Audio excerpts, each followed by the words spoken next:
بسم الله الرحمن الرحيم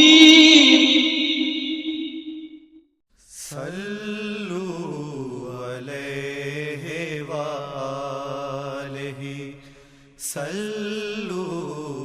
علیہ وآلہ صلوا علیہ۔ ہم سے محمد بن عرعرہ رضی اللہ تعالیٰ عنہ نے بیان کیا، کہا ہم سے شعبہ رضی اللہ تعالیٰ عنہ نے منصور رضی اللہ تعالیٰ عنہ کے واسطے سے بیان کیا،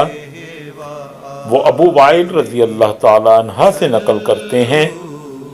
وہ کہتے ہیں کہ ابو موسیٰ اشعری رضی اللہ تعالیٰ عنہ پیشاب کے بارے میں سختی سے کام لیتے تھے اور کہتے تھے کہ بنی اسرائیل میں جب کسی کے کپڑے کو پیشاب لگ جاتا تو اسے کاٹ ڈالتے۔ ابو حذیفہ رضی اللہ تعالیٰ عنہ کہتے ہیں کہ کاش وہ اپنے اس تشدد سے رک جاتے، کیونکہ رسول اللہ صلی اللہ علیہ وآلہ وسلم کسی قوم کی کوڑی پر تشریف لائے اور آپ صلی اللہ علیہ وآلہ وسلم نے وہاں کھڑے ہو کر پیشاب کیا۔ صلوا علیہ وآلہ صلوا علیہ وآلہ صلوا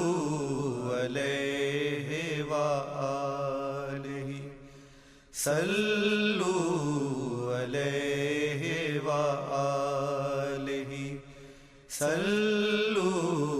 علیہ وآلہ۔ ویڈیو کو لائک کریں، چینل کو سبسکرائب کریں اور گھنٹی کے نشان کو آل پر سیٹ کریں تاکہ ہماری آنے والی نئی ویڈیو آپ تک سب سے پہلے پہنچے۔